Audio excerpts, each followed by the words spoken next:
What's going on, guys and girls? How y'all doing out there?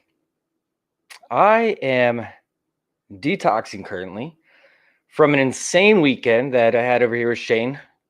Pretty much drank myself to death like 3 days in a row. So I'm struggling a little bit. Got a little bit of the shakes, struggling just a little bit, but hey, it is what it is, right? I sat there, took a little bit of a break from podcasting for like 2 days. Well, similar with the show yesterday, but it's a nice little break. It's a nice little break towards the tail end of the season. I celebrated my birthday. That was cool. But yeah, right back on the grind. And I'll tell you what, it was tough. It was absolutely brutal today trying to stay focused. So yeah, I'm hurting. I am absolutely hurting, but it was fun. Had a great time and can't wait to do it again. So huge shout out to Shane who came through and absolutely made my weekend phenomenal. It was a blast. But let's go ahead and kick off the show, guys. We have the DFS episode coming right at you. Y'all ready for this?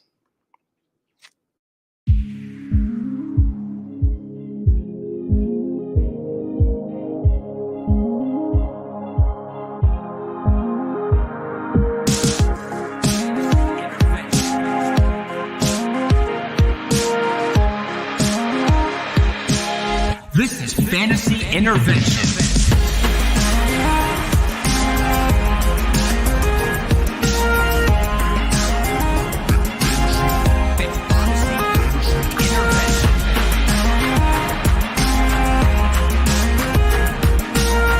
Now here to intervene with your fantasy life, Chase Vernon.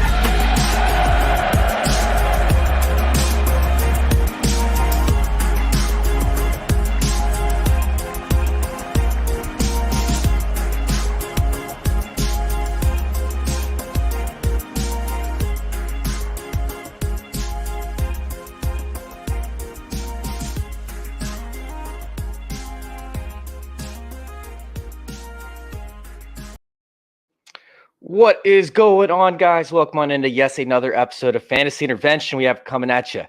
What's going on, Grant? How you doing? He says the Steelers -7 as the last leg of a huge 7-leg parlay. No hedging here tonight. Absolutely not. This is going to be an absolute just massacre of a game. I mean, I'm just sitting through it and I'm going through and I'm like, man, where can I find value? Where can I find value? And it's something where, man, it's going to be tough to pick the right play because I think there might only be one from the Bengals side. I mean, the prices with this layout makes it work. Like you can make things work and fit in there, but it's going to be tough to sit here and look at where the Bengals could actually, I guess, bring in, fantasy points. So trying to figure out which Bengal we want to play and which combination of Steelers we want to play is going to be very, very interesting. And I'm just sitting there and looking at it. Big Ben, last time they played 4 touchdowns in the air, of course. Joe Burrow isn't there. So it's going to be tough to see any kind of, I guess, competitive type natures. But I mean, last time it was still 36-10 with Joe Burrow at quarterback. So it's going to be ugly with Ryan Finley at quarterback over there. And I struggled to figure out exactly which route I wanted to go. But this is going to be a dominating performance. It's actually kind of crazy. I'm in this guillotine league and made it to the finals. I need 20 points from the Steelers, and I think it's very possible that they could actually give you 20 points this week. Do I think it's likely? No, probably not. But I'm going to have a ton of shares of this Steelers defense, of course. So looking at it, we're talking about the Bengals. They're down to the third-string quarterback, Ryan Finley. He had 3 starts last year. They were absolutely brutal. He passed for 474 yards, across 106 attempts, 47.1% completion percentage. Oh, man. 2 touchdowns, 2 interceptions across 3 games. It was not pretty. So sitting there and figuring out where he's going to go to is going to be it was a task, I should say, but letting you guys know about it, it's going to be just as painful coming out as it was doing the research. So looking at it, like we have Deontay Johnson over there for the Steelers, and that was like where I first kind of wanted to gravitate because I know that I'm going to be playing Big Ben this week and trying to figure out which receivers he wants to connect with. That's where it's going to win you the money. Deontay Johnson, man, he has more drops than the entire Cardinals team combined. He has just as many drops as the Colts team combined. We're looking at Eric Ebron. He's not too far behind. We saw what happened with Deontay Johnson last week after he dropped 3 balls right off the bat. He got benched. And I know they're saying that it's not going to carry over, but what happens if Deontay Johnson goes out there and drops another few balls? I mean, I believe he's leading the NFL in drops. He has 12 or 13? I think it's 12. So this is something where if you play Ebron and you play Deontay Johnson, yeah, they could absolutely go off, and I am going to dive into that. But they could also completely kill your roster and your DFS lineups. Just sitting there and just sitting there and thinking about the fact that you could play Deontay Johnson and he might only play 2 quarters just is not very appealing overall, especially at his pricing. But anybody could end up dropping it. I mean, this team has 37 drops so far this year. I've never seen anything like that. 37 drops is insane. I did some research. I believe it was on the San Francisco 49ers trying to figure out last year if any other team had a worse receiving court. And it's just like, I mean, just not even close to the amount of drops at this point in the season as what the Steelers have so far this year. So it could pretty much blow up your lineups if you do go in there and you get a player who can end up dropping the ball. But either way, you got to attack the Bengals, right? The fact is they're 31st in sacks. They can't defend the deep ball. They're 30th in explosive passing plays allowed. I mean, hell, they're even 30th in explosive run plays allowed as well. But this is something as to where, man, I'm sitting there looking at Big Ben and I'm like, who is going to be the fire guy? Now, Big Ben does not throw the ball deep very often. I mean, sitting there looking at it, Big Ben has the 3rd least amount of air yards per completion out of any quarterback. But the crazy part is he's actually completed 130 more passes than the other 2. We got Cam Newton, we got Lamar Jackson, who's actually lower than he is. I mean, and that's for, all quarterbacks who have played every game this season. But, I mean, talking about 4.6 air yards per attempt is just crazy low. I mean, literally, they're running the ball a ton, but the way that they're running the ball is actually by dumping it off short to his receivers. I'm sitting there and I'm looking at the opportunities close to the line of scrimmage, and it's like, man, will they even take deep shots up against the Bengals? And we saw them do it a couple times in the previous game, but where can I actually attack this value? Like, does Claypool actually have some sexiness for this? Is this something where it's going to be underneath the entire game to Juju Smith-Schuster? I mean, it's absolutely insane. So will I sit there and look at the fact of these drops, preventing me from playing Deontay Johnson or Eric Ebron? No, I'm going to play both these guys, and I'm going to have a good amount of shares for them. But it still does scare me off a little bit. I mean, this is something where the Pittsburgh Steelers might not need to pass as often. We're sitting there looking at William Jackson, who's been really good. I mean, Deontay Johnson did own him the last time they played, but still, William Jackson's been pretty good overall. So it's like, man, where is the landmine? Where is the people that I want to try and avoid? And Deontay Johnson at his pricing is kind of making it easy for me to sit there and fade him. Now, like I said, I'm not going to not play him, right? I'm still going to play Deontay Johnson, but just, I guess, hinder your expectations. Right? Don't go out there and throw him in every single lineup because the drops could end up affecting him. The lack of passing could end up affecting him. And of course, the fact that William Jackson is a very good corner overall, he might get the last laugh in this matchup. Now, sitting there and looking at it and their last matchup, Deontay Johnson faced off against William Jackson, had 2 catches on 3 targets for 63 yards. And guess what? The one that he did not catch was an actual drop. So when it comes to the ownership percentage of Deontay Johnson, I'm going to say I will probably have him in right around 30% of my lineups, but not every single one. Now, a big beneficiary of the drops and somebody who's kind of been fighting to get a roll back in this offense is very, very interesting when you sit there and you look at the DFS potential with this player. We're talking about James Washington. Just a very intriguing dice roll. He's only averaging 2 catches per game, but his snap count has been climbing as of late. And guess what? He got in the end zone in each of the last 2 weeks. Dude, he could have a very, very sick matchup up against these Bengals because he is catching these deeper balls. He is getting these bigger opportunities. And like we talked about with Johnson, although Tomlin's saying, we're going to put that in the rearview mirror. Dude, Washington is still going to get some opportunity. Big Ben seems like he's trusting him. He's getting targets in the red zone.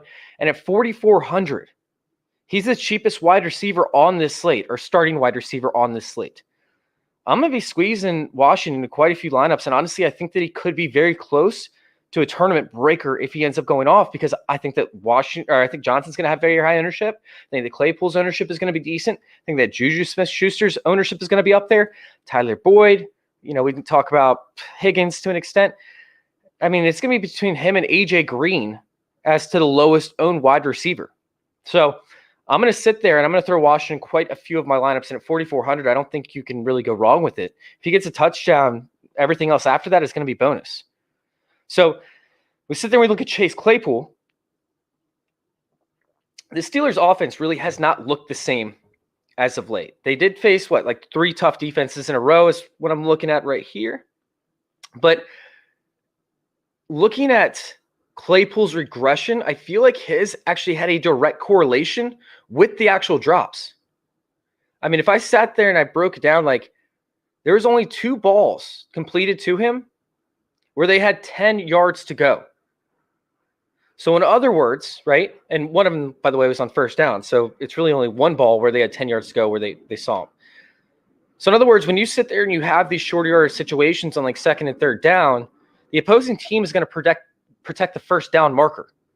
They're going to be sitting there playing close to the line of scrimmage. They're going to make sure you don't get that first down. So when you end up having 2 or 3 drops, in a row on a drive, and you're sitting there at 3rd and 10, the defense can play a little bit further off. You're going to have safeties that are able to play that deeper coverage. Meanwhile, Chase Claypool excels with this deep ball. So if they can complete a couple deep passes, get close to the line of scrimmage, or get close to the first down marker where they're looking at 3rd and 4, 3rd and 6, you can run a play action fake, or you can see Claypool actually getting one-on-one coverage with the secondary. And honestly, with Big Ben, he's not afraid to take these deep shots. He throws a gorgeous deep ball. So I'm sitting there looking at the fact that Johnson and Ebron, especially as of late, having a ton of drops, it's affecting Chase Claypool's deep looks. And he's not getting as much one-on-one coverage because the safety can play off instead of playing up on the first down marker when you're sitting there in 3rd and 10. I'm sitting there looking at Claypool as probably one of my favorite plays in the entire week, especially when we talked about the explosive plays allowed by the Bengals. Now, this would have been the perfect storm. This would have been an absolute dream if Darius Phillips didn't come back last week. But he's coming back. They kind of edged him into the lineups. He saw a 50% snap share, I believe. I really wanted to see LaShawn Sims up against Claypool, but I'll still take it. I'll still take Claypool in one-on-one coverage up against Darius Phillips, who's been a lot better. He actually, I believe, graded out as the best cornerback for the Bengals last week. But yeah, I'm going to sit in close to 60% or so of my lineups. I love Claypool moving forward this week, but Juju is actually my favorite play. And he's frustrating, man. He is frustrating, especially for DFS. So he might be more of a cash game type play. But he just tied this past week his career high in touchdowns, right, with 7. And you're sitting there and you're seeing him with 79 receptions. So he's getting these PPR bonuses. But he has 79 receptions, and he still has not had one game with over 100 yards receiving. It is absolutely maddening. I think he got up to 88 one week, maybe 93 another, but he hasn't broken that 100 yards receiving yet, which has hurt him, especially for DraftKings, where you get that 3-point bonus. So sitting there and looking at it, he's only at 655 yards receiving with 0 games over 100. That's brutal. And just put in perspective, I'm sitting here looking at his rookie numbers. He had 58 receptions for 917 yards and 7 touchdowns. So yeah, 58 receptions, 917 yards, 7 touchdowns in his rookie season. Meanwhile, this year he has 21 more receptions and has 250 less yards. That is absolutely maddening. That would drive me nuts to be a Juju Smith-Schuster owner for DFS. This week, right? Keep in mind, he had his best game up against Mackenzie Alexander over there for the Bengals. And this week, he is going to end up seeing him again. He had 9 catches, 77 yards, and a touchdown. I believe that was over 20 yards total for fantasy and for DraftKings. So I'm going to be sitting there, and I'm going to load up on Juju Smith-Schuster. I love him this week. Now, normally I try and look for certain flyers for the wide receiver position on certain teams, but I can't sit there and go with Ray McLeod. I just can't. I mean, he's electric to watch. Love watching him on punt returns and whatnot, but he just has not been getting on the field. And I understand they could go up big. Maybe he gets in some garbage time type work, but I mean, they're not going to be passing as often. I mean, the only thing that I could actually see happening where Ray McLeod does actually get a chance is where they go up maybe 35-0. And you see, some of the backups come in. And maybe they bring in their backup quarterback. Maybe. Maybe they do. I don't see it happening, though. What really bugs me more than anything with the Steelers isn't the fact that Ben Roethlisberger is not throwing downfield, right? It's not the fact that Juju Smith-Schuster can't get a game of over 100 yards. It's Eric Ebron's drops, right? Like most tight ends don't see this opportunity that Eric Ebron has seen. I mean, and he's not connecting. He has 83 targets already. And guess what? He's like the third or fourth option in this offense. But 83 targets already, and he only has 51 catches. That's what, like, it's like 63% catch percentage. That's brutal. That's absolutely brutal. I mean, he's had red zone targets, right? He's had red zone targets in every single game this year, but 2. I think it was like weeks 1 and weeks like 3 or 4, something like that. I mean, you're talking about red zone targets in every single game. Imagine if Jonnu Smith would get this volume. Like, I would be rock hard. I'm not going to lie. Like, I would be so stoked if Jonnu Smith got this opportunity. But he's not. Eric Ebron, who can't catch the ball, is getting it. Man. Since the last time they faced off, what else is new? He laid an egg, right? He only caught like 2 out of his 6 targets. We're sitting there, we're looking at it, and I do know that the Bengals, like they can have good weeks, right, up against the tight end. And I know he didn't get off last time, but we're looking at it, and they just gave up. The Cincinnati Bengals gave up 6 receptions for 129s to Evan Ingram back like 3 weeks ago, and then 2 weeks ago they gave up 9 receptions for 88 yards and a touchdown to Gesicki. I'm going to be playing Eric Ebron. I know that I don't want to sit there and invest very heavily in Deontay Johnson. I said, like 30% of my lineups or so, maybe 20%. But I'm sitting there looking at Eric Ebron in the same light. Like, they could both end up having a huge week, but they could both completely destroy your lineups. They get benched. They don't get to play all 4 quarters. This is something that, I mean, I like Eric Ebron. 20% of my lineups probably, if that. That's where I'm going to max him out at. Now, if you do think that Eric Ebron could end up getting benched, just like Johnson last week, Vance McDonald could actually be a play. I mean, he's tough for me to get behind. I'm not saying go out there and throw him in a bunch of lineups or anything, but I mean, he's out there on the field. He's getting opportunities to be out there and run routes, but he's only getting targeted on something like 10% of the routes run, and he only has 9 catches on the whole season. So, I know he's getting on the field, but he's not going to sit there and see a ton of volume now. Where he could end up seeing volume, like I said, is if Eric Ebron gets benched. Maybe we see 5 targets this game, something along those lines. At 1K, right, at 1,000, dude, I'll take him as a flyer in a couple lineups. See what you got.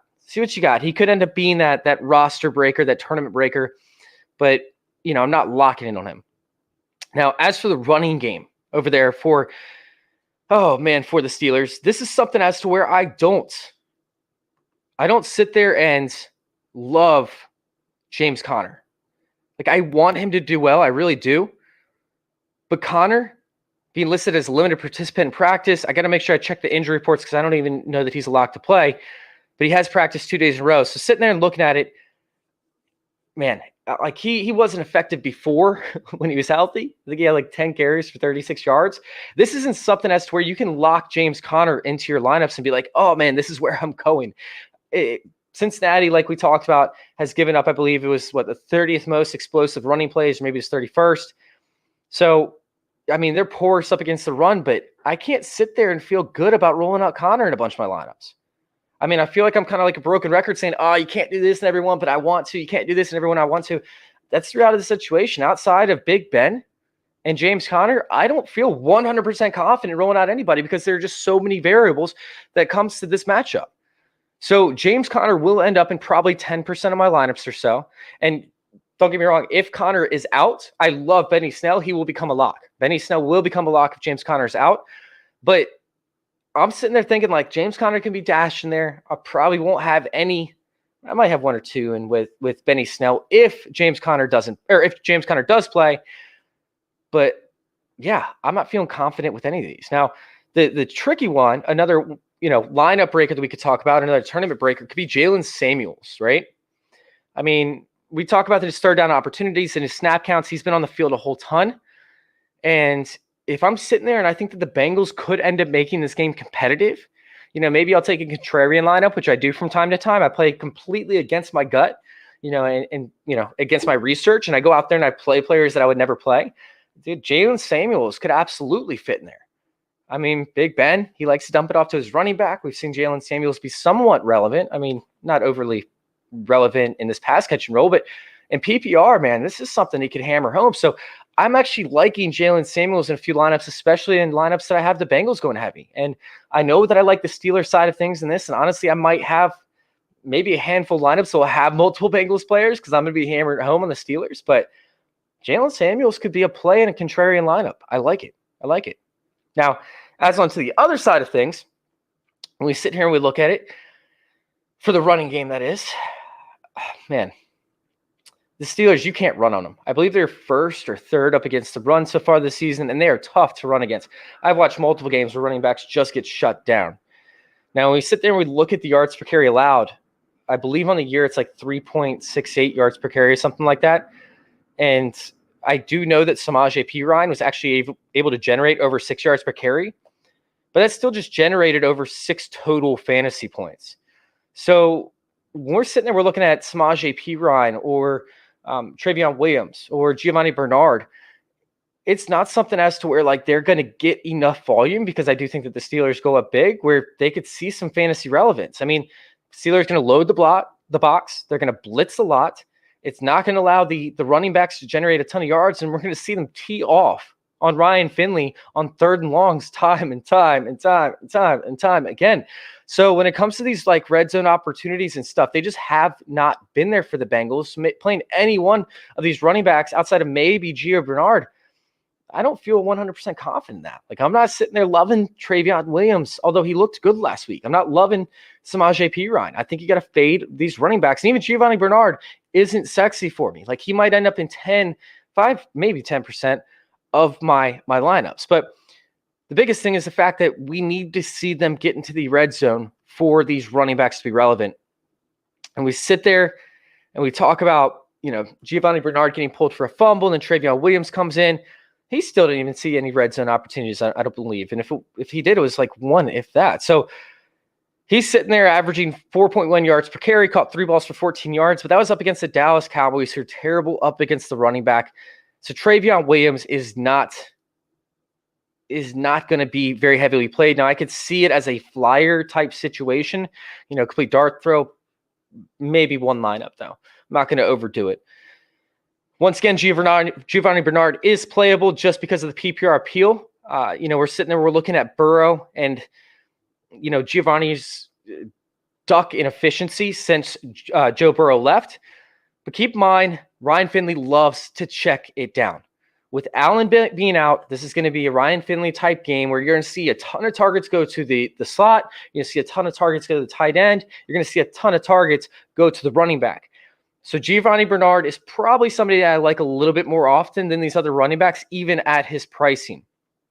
Now, trying to figure out who he's going to throw to is the tricky part, because I wanted to lean, I really do. I want to lean more towards Tyler Boyd. I really do, but the Steelers have been very, very good up against slot wide receivers. Meanwhile, some of these downfield type targets, they actually succeed like up against the Steelers. They have times where they go off, but Joe Hayden's going to be back and he's healthy.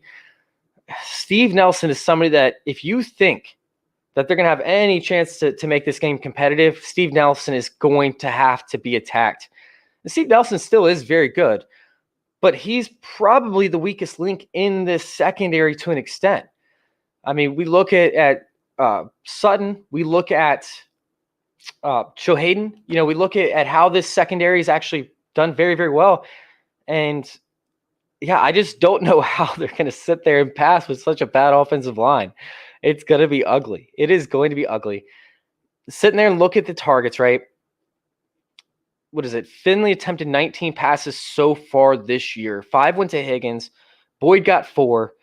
This is a game where I can't fade Higgins completely because he should see plenty of snaps up against Nelson, and maybe he could take one to the house. He had a decent game up against him last time. It's okay.